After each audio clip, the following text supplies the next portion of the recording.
If this video is in your For You page right now, can you leave a comment below?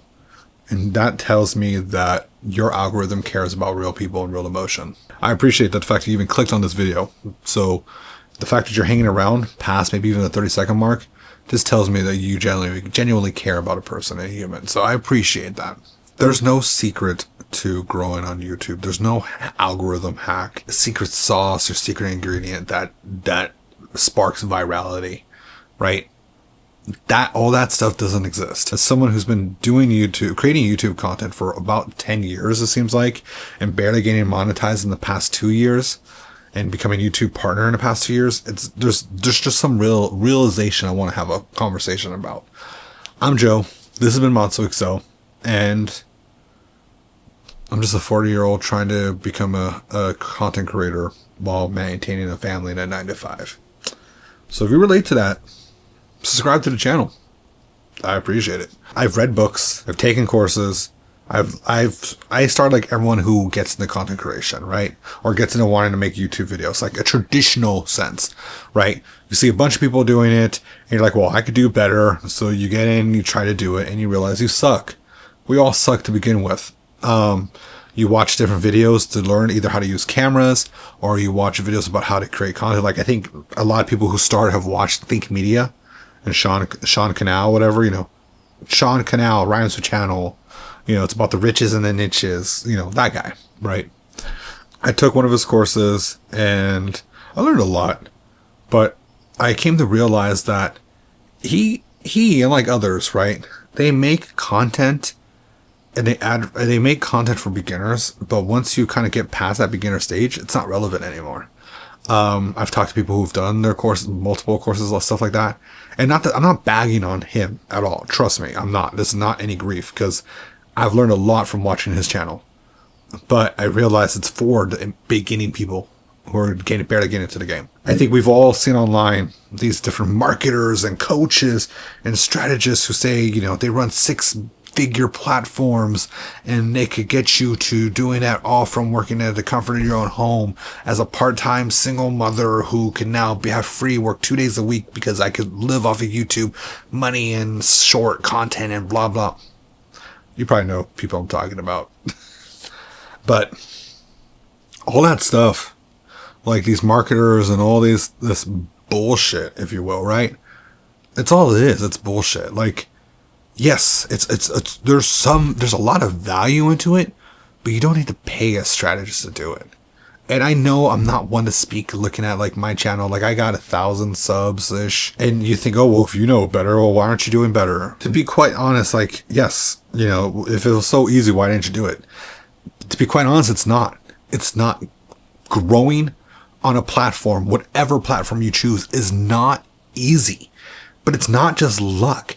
It requires skill, it requires practice, it requires doing. Like my own reason I don't, necessarily blow up or, be a viral person is because I'm very much part-time in this. And as much as I want to go full-time, like it's hard juggling life, a real job, and family. And, I think a lot of people don't realize that a lot of these content creators you watch might have a regular 9-to-5 job still, and they're not making millions of dollars.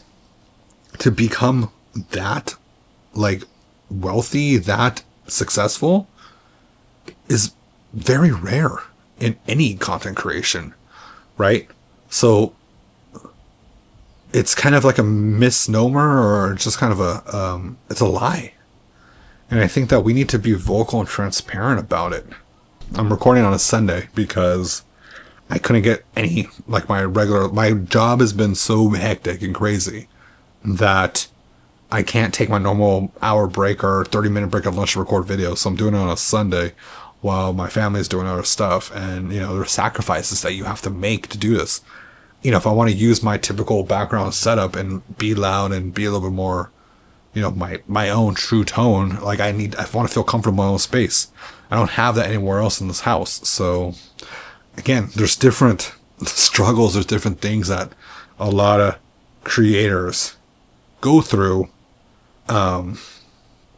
to, create content, right? Like streaming. I would love streaming, but like I love streaming in my environment. I built this desk setup for live streaming, but now I use it for work. I mean, I have like 5 or 6 cameras to live stream, and I don't live stream from here. I live stream if I do downstairs through a laptop and I have my Xbox connected. It's not how I want to live stream. And it's like late at night, like at 11 o'clock at night. But, you know, I know the live stream is not going to carry me to where I'll go, right? I use live streaming to connect. I'm selfish. But like, people do it on TikTok. People like live stream on Instagram. People think they can create viral content and all of a sudden they're going to be big, successful stars. That's not how this works. That's not how any of it really works. Everything's so fleeting. It's so wish-wash. Like, I learned recently, one of my favorite creators potentially quit YouTube or stepped down from YouTube. And they were very successful in the streaming space. They were very successful in the YouTube space, in the music space. And it just seems like they are not creating content anymore. Very rarely, seldomly do they create or post anything. And it was just kind of like I don't know, that shocked me a little bit because it's like they were so successful to a point, and then what happened? You know, and I don't know the behind the scenes. I just know people who know people, and like I've kind of put my own thoughts and two together. But like, it's kind of sad in a sense. But then it's also like, part of me is like, well, now that they're gone, you know, other people could step up and fill in their role. And that's always like kind of that secular kind of motion where, you know, the top streamers, the top creators kind of step away and then new people come in and fill their spot. Like, there's always going to be the next one up. Then I question, like, well, what happened and why? Like, you know, and I think about it. You know, there's a lot of people who stream on or create on YouTube, create content, and they never get past the gate. But like, you know, if you look at how many people who have YouTube channels versus people who create, and people who even have like 1,000 subs, the disparity between that, it's significant. Like, I'm already in the top 10% of creators just for having over 1,000 subs. Isn't that kind of psycho? It's like kind of wild. So yeah, I'm sharing this because part word vomit, but part because it's not easy to create content. And, you know, like there's a lot of self-reflection, a lot of existential reflection, if you will. And like that, like my last couple videos, this video, I'm sure is going to do shit numbers. Like, I have had the past like 4 or 5 videos hit less than 100 views. And I was having like an average, like 1 to 2K views on videos. And that really made me like want to stop creating for a second. But like, I know it's like the motion of it, right? It's not, things don't just pop up and all of a sudden they go. Right. So there's a whole different, like, continuous push for it. But then I see some of my creator friends who I've been meeting now where they're not even at 10,000 subs and they're getting big brands to work with them. And then I look at myself.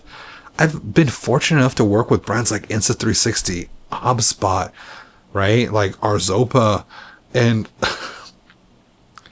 what do you call it? Like, I'm a big time partner now. Like, how cool is that? How many people can say they could do stuff like that? And I've worked with other brands in the past for other things. So I guess part of this video is, you know, self-reflection of the journey it is to become a content creator. It's not easy. There's lots of ups, lots of downs, and there's no secret formulas. Just be consistent. Keep trying. And even though you feel like you're failing, you don't stop, because some of the biggest creators I've seen, you get to that point where you could plateau and you could drop. And that's usually the turning point for people when they realize, like, hey, it's time to make a difference. Either you get in or you get out.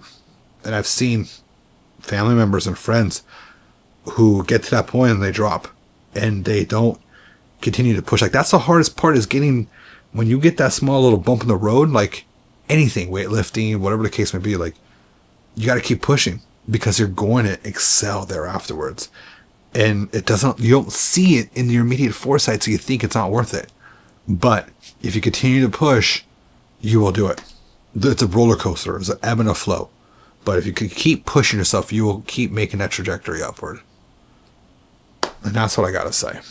So if you came to this and you're still here, can you do me a favor and can you just share a personal moment with me about a time you felt like giving up and then when you decided not to, or talk to me about your creator journey in the comments below. You know, I think part of this connection and watching and to this point, like, these are the real ones. You're the real one here. So share your moments, whether it's a win or a failure, and we can bond together in the sense of, hey, we're not alone and we will all be successful at some point. So I appreciate you listening. This is Joe. This is one probably from the heart. I haven't done one of these in a while. But I appreciate y'all. Thanks for watching. Catch you on the next one. If you like, there's call to action videos you can watch here on my channel. Thanks.